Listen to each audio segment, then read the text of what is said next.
It's Tom McDermott, and I'm going to give you a 12-minute Prezi-Poster presentation on the challenge of teaching military ethics with the massive open online course as a possible technology-enabled learning solution. What are we going to cover in the next 12 minutes? We're going to talk about the challenge of teaching military ethics. We're going to talk about that TEL solution, the idea of a military ethics MOOC. We're going to talk about some research that we conducted. We're then going to test the MOOC, some strengths, weaknesses and challenges, give some conclusions and recommendations on the way ahead, and then reflect on our research methodology. So right at the start, what's the problem and why do we need to teach military ethics? It's often been said that the life of a soldier is a life of ethical challenges.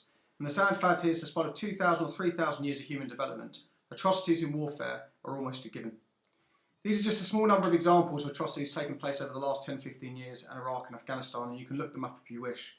But the sad fact is that soldiers continue to fail ethically during war, and therefore we need to teach them ethical principles to try and stop them from doing so.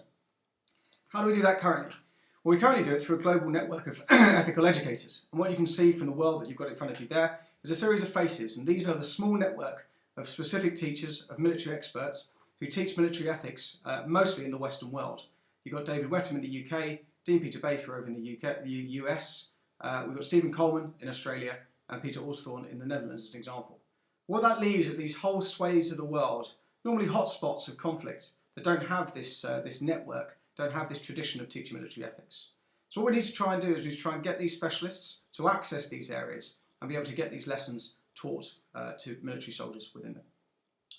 So one idea that is being mooted is the idea of a MOOC as a solution. And that's what we're going to examine now, the idea of a military ethics MOOC. So, what is a MOOC? Well, a MOOC is a relatively new concept that started in about 2008. And it's driven by the developments of the internet, and particularly the developments of mobile access technology, the ability to access the internet through mobile devices.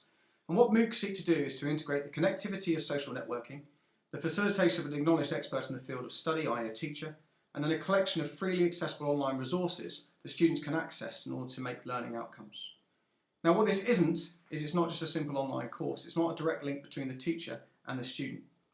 What it instead seeks to do is to take all the connectivity available from the internet through blogs, forums, Twitter, social networking, etc., to create what MIT have called pedagogies of learning, creating communicative dialogues between students that allows them to grow their own learning outcomes, both individually and as groups.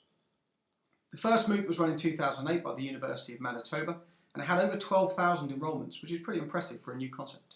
Just 6 years later, the big companies of Coursera, edX and Udacity that run MOOCs over the world have over 4.5 million enrolments, which is pretty amazing in terms of delivering higher education. However, it's not agreed that MOOCs are necessarily a good thing. A number of people dissent on them. Proponents, such as George Siemens and Stephen Downes, believe that MOOCs are the next level of education, a whole new idea called connectivism that seeks to fundamentally challenge the traditional structured pedagogic methods of teaching. And it takes much more of a focus on these clusters of resources that students can access through autonomy, diversity, interactivity and openness in order to grow and learn from each other and the teacher into their own learning outcomes that they develop themselves.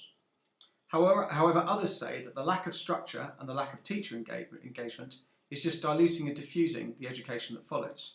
And some, such as Lane and Kinzer, have called MOOCs the McDonaldization of education, and they aren't fans. However, we just need to answer quite a simple question. Could a MOOC allow our network of global ethical educators to access the areas that they can't currently access?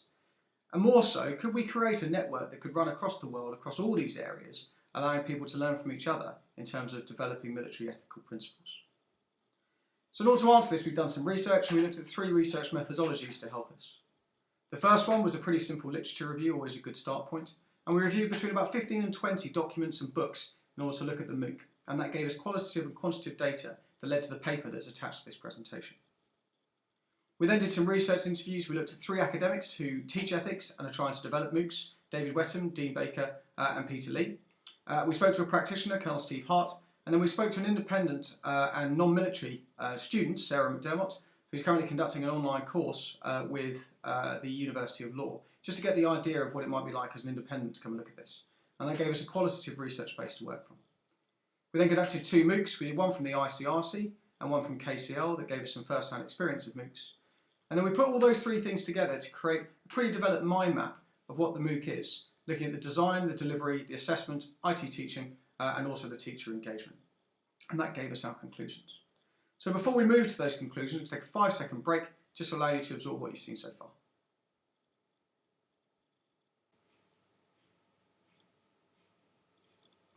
So let's look at the findings of our research, and what we'll look at is the strengths, the weaknesses and the challenges of the MOOC concept. Looking at the strengths first, well, the first obvious strength is the sheer global reach and number of students you can access with a MOOC, and this very much plays into the hands of the challenge faced by our ethical educators. Now you might worry that your first MOOC would struggle to access any large number of students, but if we go to Duke University as a case study, who developed their first MOOC in bioelectricity in just 3 months, they managed to register 12,725 students, which is pretty impressive in terms of numbers. But then you might be worried that actually these are all just Americans and you're not really accessing that middle swathe of the world that we need to access for our ethical education. But again, further quantitative data from Coursera from 2013 would state that the percentage of students by country is pretty global, with the rest of the world taking up 42% of that MOOC access. When I took these two statistics to David Wetton, who's trying to develop a MOOC or thoughts of a MOOC for KCL, he agreed that a MOOC designed according to research-led findings and open to all would provide a way of delivering this vital area of military education to a global audience. So some good qualitative backing to our quantitative data. The second strength is that developing ability of technology to allow you to leverage the vast stars of potentially thousands of students. The core of the MOOC remains the video lecture, about 10 minutes long, and these 4 examples really give you an idea that it's your imagination is purely the only limitation to how you can leverage VARC stars in terms of video core content. But actually at the heart of the MOOC is that connectivity we talked about, pedagogies of learning as MIT calls them, that connect students together and allow them to learn from each other's experiences and develop their own learning outcomes at the end of it. And that's where technology really comes into key. Now the drama normally is kinesthetic. How do you get people to learn by doing in a massive open online course? But again, technology can help. And advances in gaming and app technology is allowing this to take place. And this is an app called Fight Not Killer, developed by an NGO called Geneva Call, where people make ethical decisions and then learn from the outcomes of those decisions. And as virtual reality develops in things like Oculus Rift, who knows how far this might go. So moving then down to our weaknesses, and we'll look at 2 weaknesses. The first one that balances that sort of broad access of numbers is the problem that very few people actually finish these courses. And if we go into this stats of how many students are finishing MOOCs, and we go back to our case study from Duke University, the top bit of this wedding cake is that Duke course of 12,000 students. Only 3% of them actually finished it, and the average finish rate of a MOOC is actually only about 10%, which is very low in terms of numbers. What we're finding from data that comes out is that actually you get a huge dropout from that original registration, and really it's only that bottom swathe of active participants that actually get to the end of it. And those really are your core learners. It's nowhere near the numbers we would discuss at the start. Linked into that high dropout rate are concerns about the shallowness of the learning from MOOCs. And that's what led to Lane and Kinzer talking about the dollarization of education. Many argue that MOOC learning is shallow learning. And the problem being that when you go to Siemens and Downs' ideas of connectivism and you talk about autonomy, the lack of that teacher focus and the lack of a linear progression of learning leads to very diffuse and shallow learning outcomes. Now our student body might look like this. I'm not convinced that autonomy of learning is really going to leverage them to get to learning outcomes that we need. And I'll talk later as to why we need concrete outcomes for the teaching of ethical subjects. As we look from Benjamin Franklin, tell me and I forget, teach me and I remember, and involve me and I learn. I'm not convinced we'll be able to evolve that student's body significantly to get them done. If you ever want a real example of the problem of the shallowness of learning, just look at the number of universities that will not give credit for MOOCs because they're concerned about that shallowness of learning and they're concerned about that high dropout rate. So looking then at the challenges, what do we think from those strengths and weaknesses our challenges would be to develop a MOOC in military ethics? Well, for me, the first one really is that balancing of tensions. How do we take these ideas of connectivism, the openness and the autonomy of that learning, and balance it against what we traditionally know to work and that provides firm learning outcomes in terms of constructive alignment and the traditional learning and pedagogic methods? And we're going to have to balance those tensions because to teach ethics, what we really need is certainty.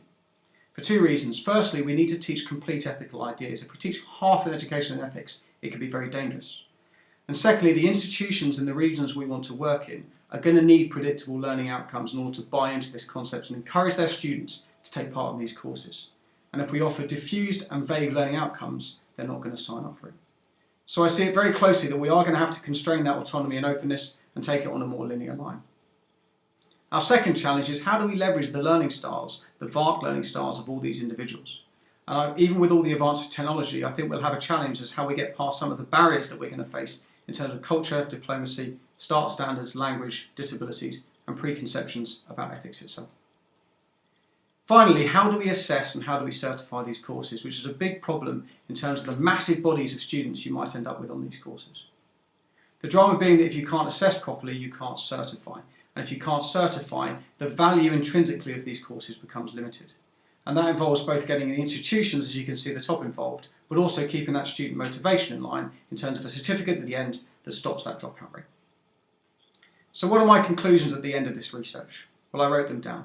The first one is that those advancing technology and the global reach of MOOCs does make them a viable solution for teaching military ethics. But that pure connectivist MOOC that Siemens and Downes talks about is not the solution. The audience we're looking at is not suited to that learning autonomy, and I think the institutions will shy away from those unpredictable learning outcomes.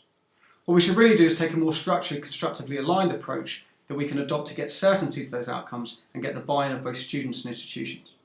The quality of the delivery is going to be key, and we're going to have to do research to get the material right to leverage the learning styles of our prospective student bodies. But we have to remember that the MOOC is just one concept, and it's a sliding scale. We can pick and choose. There's lots of Dukes, there's ex-MOOCs, there's all sorts of things that we might be able to link into. So the final thing we need to cover really is our research reflections. I was pretty happy with the research that I did, and I'm pretty happy with the mind map I got to at the end of it, but there could be improvements. The first thing I'd like to have done was speak to some of our prospective students, and I couldn't do that in the time I had, and that's my next step, to find out what they might need and I find out what will work for them. I might want to do some surveying of those students in order to get much more manageable data for myself to use, and equally my mind map that I drew out was pretty vague and loose, and there's a number of tools of technology that I might have used like in vivo to allow me to structure my research and get it to a better place. So that's it. I hope you enjoyed the presentation, the challenge of teaching military ethics, the MOOC is a TEL solution, and I think we're going to have good fun trying to develop it in the